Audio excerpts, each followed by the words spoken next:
प्यारे दोस्तों, बिस्मिल्लाहिर्रहमानिर्रहीम की बहुत ही फजीलतें और बरकतें हैं। आज आपको एक लड़की का वाक़या बताया जाएगा जो बिस्मिल्लाहिर्रहमानिर्रहीम पढ़ा करती थी। उसके बाप को जब पता चला तो उसने अपनी बेटी को मारने का इरादा किया, लेकिन बाप के साथ कुछ ऐसा हुआ जिसे सुनकर आपका दिल खुश हो जाएगा। दोस्तों, वीडियो में आगे बढ़ने से पहले आप इसे लाइक ज़रूर करें और ज़्यादा से ज़्यादा शेयर भी करें। तो आइए शुरू करते हैं।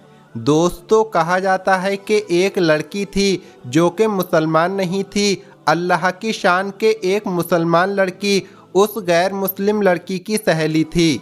वो मुसलमान लड़की उसे इस्लाम के बारे में बताया करती थी। दोस्तों, वो जो गैर मुस्लिम लड़की थी वो इस्लाम के बारे में जानती रही और फिर उसने कलमा पढ़ लिया और मुसलमान हो गई। उसने अपनी सहेली से कहा कि देखो, मैंने कलमा पढ़ लिया है, मैं मुसलमान हो चुकी हूँ, अब तुम मुझे कुरान पढ़ाओ। मुसलमान लड़की ने उसको शुरुआत में कायदा सिखाया, उसके बाद बिस्मिल्लाहिर्रहमानिर्रहीम का सबक दिया कि तुम इसको याद करो, क्योंकि कोई काम खैर वाला हो तो बिस्मिल्लाहिर्रहमानिर्रहीम के साथ शुरू होना चाहिए। अब वो लड़की जिसने इस्लाम कबूल कर लिया था वो दिन और रात बिस्मिल्लाहिर्रहमानिर्रहीम पढ़ती रहती और उसको बिस्मिल्लाहिर्रहमानिर्रहीम याद हो गया। उस लड़की की आदत हो चुकी थी कि जब कपड़ा उठाती थी तो बिस्मिल्लाहिर्रहमानिर्रहीम पढ़ रही है, कपड़ा धो रही है तो बिस्मिल्लाहिर्रहमानिर्रहीम पढ़ रही है और अपने काम बिस्मिल्लाह से शुरू कर रही है। जब उसके बाप ने ये सुना तो सोचने लगा कि मेरी बेटी क्या करती है। बाप ने जब बेटी से पूछा कि तुम क्या पढ़ रही हो तो बेटी कहने लगी, कुछ नहीं, बस ऐसे ही। बाप कहने लगा, नहीं, मैं कुछ दिनों से देख रहा हूँ कि तुम्हारी तबीयत बदली बदली है। जब तुम कोई काम कर रही हो, मुझे पानी देती हो या खुद पानी पीती हो या रोटी सामने लाती हो या कपड़ा उठाती हो तो कुछ पढ़ती हो। बाप ने जब बेटी को मजबूर किया तो बेटी ने उससे कहा, हाँ, मैं बिस्मिल्लाहिर्रहमानिर्रहीम पढ़ती हूँ। बाप कहने लगा, क्यों? तो लड़की ने कहा, बस मुझे अच्छा लगता है। ये सुनकर बाप ने होश से काम लिया और उस वक्त बेटी से कुछ नहीं कहा। उसने फौरन सोचा कि अगर जोश में आता हूँ तो फिर बेटी भी जाएगी और कुछ पता भी नहीं चलेगा। अब उसने अंदर बाहर से छानबीन करके ये पता लगा लिया कि मेरी बेटी मुसलमान हो चुकी है, कलमा भी पढ़ लिया है और ये कुरान पाक पढ़ रही है। बाप सोचने लगा कि इस मसले को मैं अलग तरीके से ख़त्म करूं, वरना तो ये लड़की मुसलमान हो चुकी है और किसी मुसलमान से जाकर शादी करेगी, मेरे लिए तो बर्बादी की वजह बनेगी। अब तो वो लड़की भी बिस्मिल्लाह पढ़े, अब तो वो लड़की जब भी बिस्मिल्लाह पढ़े तो बाप को आग लगे, यानी गुस्सा आए। उसने गुस्सा जाहिर नहीं किया और जाकर एक जोगी से मुलाकात की और कहा कि भाई, मुझे कोई ऐसा जहरीला सांप दे दो कि उसके डंक से कोई बच ना सके। जोगी ने कहा, हमारे पास बहुत तरह के सांप मौजूद हैं। बाप ने जोगी से सांप ले लिया और सांप को उसने छोटे से संदूक में रखा और हवा के लिए उसमें सुराग भी कर दिया। सब कुछ करने के बाद उसने अपने एक दोस्त से कहा कि मैं रात को घर में मिलूंगा, तुम कुंडी बजाना, मैं पूछूंगा कौन है तो तुम कहना फला आदमी हूँ। ये सुनकर मैं बाहर आ जाऊँगा और फिर तुम मुझे ये संदूक देकर चले जाना। इसके बाद वो रात को उसके घर आया, आवाज़ देने लगा और संदूक देकर वापस चला गया। संदूक लेने के बाद उसने अपनी बेटी को उठाया और बुलाया। उसकी बेटी उठकर बाप के पास आ गई। लड़की ने कहा, क्या बात है? बाप कहने लगा, बेटी, मेरा एक दोस्त है और ये उसका संदूक है, इसके अंदर सोने का हार है, ये इंतहाई कीमती हार है और ये इसकी चाबी है।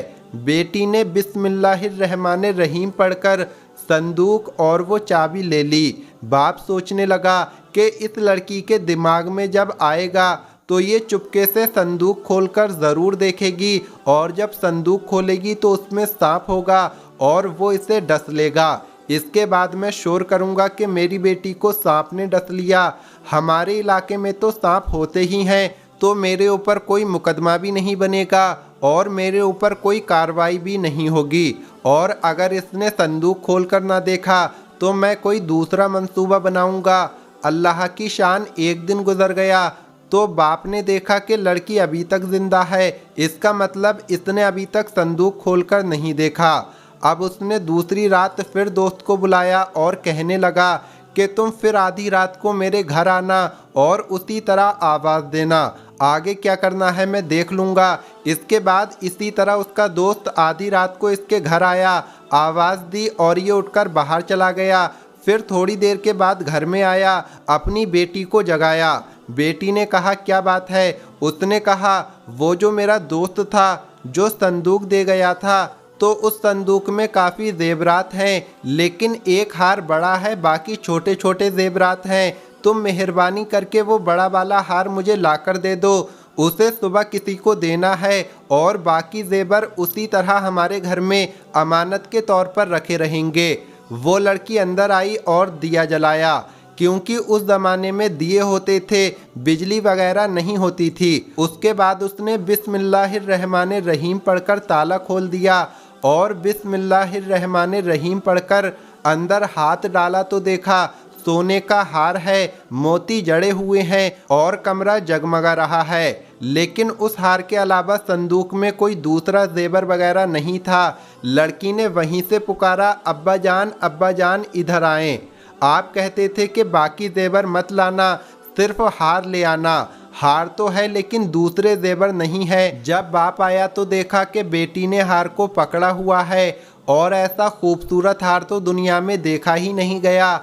बाप ने कहा बेटी ये हार नहीं है, ये उस बिस्मिल्लाहिर्रहमानिर्रहीम का मौजज़ा है और अब मैं भी सच्चे दिल से मुसलमान होता हूँ, मुझे भी कलमा पढ़ा दो। मुझे भी समझ में आ गया है कि कुरान पाक की हकीकत क्या है और कुरान पाक की बरकत क्या है। मैंने तो तुझे मारने के लिए इसमें सांप रखा था, लेकिन अल्लाह पाक चाहे तो सांप को हार में बदल दे, वो चाहे तो सोने को सांप में बदल दे, वो चाहे तो सांप को सोना बना दे। ये उसी की कुदरत का करिश्मा है और तुम हक पर हो, लिहाजा मुझे भी कलमा पढ़ा दो। लेकिन अभी अपने आप को राज में रखो, वरना हमें इस बस्ती में कोई जीने नहीं देगा, लोग हमें परेशान करेंगे। हम चुपके से यहाँ से निकल जाएंगे, फिर जाकर अपना इस्लाम जाहिर करेंगे। तो दोस्तों बिस्मिल्लाहिर्रहमानिर्रहीम की बहुत फजीलतें और बरकतें हैं। आपने देखा कि एक सांप कीमती हार बन गया।